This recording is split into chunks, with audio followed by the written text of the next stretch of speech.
Hello, and welcome back to the MRG. I should really start pre-recording these introductions, but basically this channel covers all sorts of unexplained mysteries, ranging from enigmas lost in ancient history, to cryptids, ghosts, and alien visitors. I hope you'll have watched some of my other videos if you're watching this one, specifically my most recent called Beyond High Strangeness, in which I go into much more detail in the introduction. Now, I have an absolute doozy of a story to tell y'all today, and I can't wait to get right into it, so let's just do that. Now, Dagworth is a small hamlet in the Old Newton with Dagworth, clues in the name, parish of Suffolk County, England. It is to be found in the centre of Suffolk, perched on the banks of the upper reaches of the River Gipping, close by to the villages of Old Newton and Hawley.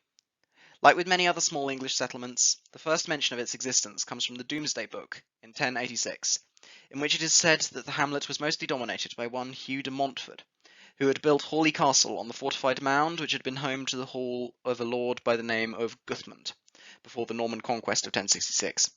Interestingly enough, however, Guthmund doesn't seem to have been the top dog in Dagworth by the time the conquest rolled around.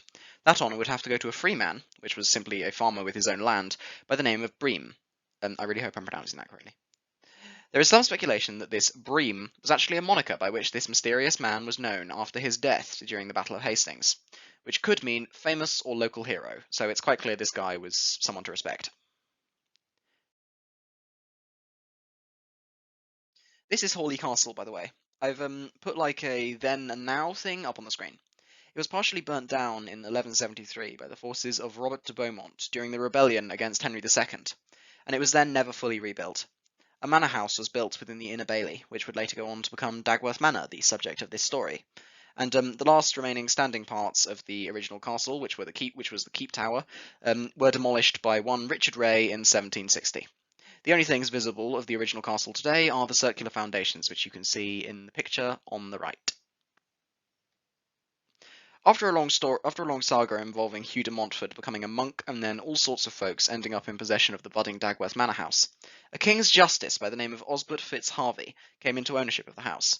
It is here that our story gets interesting, because it seemed as if there was now someone else living in Dagworth Manor House as well. Someone very excitable, and perhaps just a little bit invisible. By the way, Osbert is actually the first known ancestor of the de Dagworth family.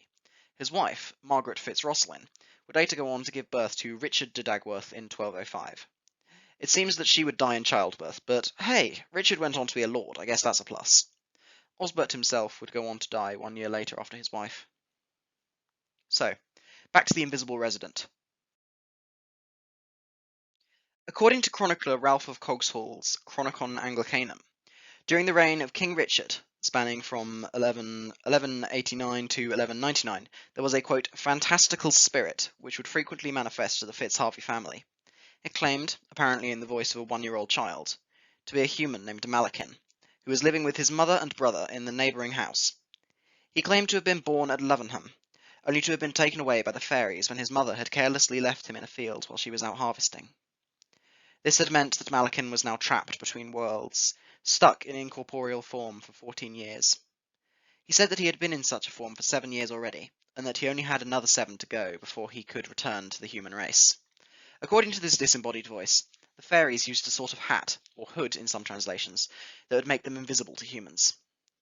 When Malekin first started making his presence known, the Fitzharvey family was utterly terrified, but eventually they warmed to his tricksterish presence. They would ultimately come to be able to, quote, converse familiarly with the spirit, who apparently sometimes spoke English, quote, the second dialect of the region. Now, Ralph was a proud Norman and so didn't want to miss an opportunity to put the English down, as well as Latin. The entity would reveal people's secrets in classic Poltergeist fashion, see the Bell Witch, and he would even discuss the scriptures with the Fitzharvey's chaplain. The chaplain apparently personally confirmed to Ralph that this was the case. The spirit would also often ask for food and drink, which would be placed upon a specific chest. It would then immediately vanish from said chest. Although Malekin was often heard and felt, he was never to be seen. Well, except for one time. A, quote, certain maiden had asked the spirit to show himself to her, and the entity obliged under the strict condition that she would not try to touch or hold him. She agreed to this, and Malekin presumably removed his magic hat to reveal himself as a, quote, very small child clothed in a white tunic. The tale of Malekin more than makes up for what it might lack in actual detail with the intriguing folkloric connections that are rife throughout the story. For a start, the exposure of secrets by poltergeist-like entities, and that is what Malekin is often held to be by modern researchers such as Alan Murdy, on screen now, of the Society for Psychical Research, is a fairly common motif. Characters like the Bell Witch and Jeff the Mongoose are famous for reveling in telling everyone the dirtiest secrets of the people whom they had seemingly randomly chosen not to like. A so-called cap of invisibility is a common motif in fairy lore and even classical mythology as well. Irish merrows, which were basically merfolk, used red cocked hats to retain their fish-like forms when underwater. Even the Indian animal spirit known as a yek was said to wear a white cap which could render a human user invisible if it was stolen, according to Theresa Bain.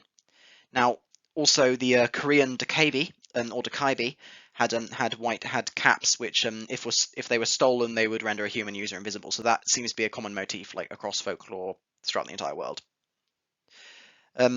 As a final note, I would like to ask if Malekin ever really left. You see, Alan Murdy wrote a letter to the East Anglian Daily Times about the case and mentioned offhand that he had received a letter from the late Major Patrick de Vere Patey of Dagworth near Stonemarket, detailing ghostly experiences in his family. In this letter, he had briefly described the tale of an old school inspector moving into a part of the building that was once Dagworth Hall in the 1960s, only to abruptly move straight back out again, quote, due to what must have been the action of a poltergeist. Perhaps Malekin is still there to this very day, wondering when someone will once again place food on a chest for him. Thank you for watching. Yeah, I thought this video would be a lot longer. Like, I thought I'd be able to find more information specifically about Malekin. Ooh, actually, no, there is one last note here.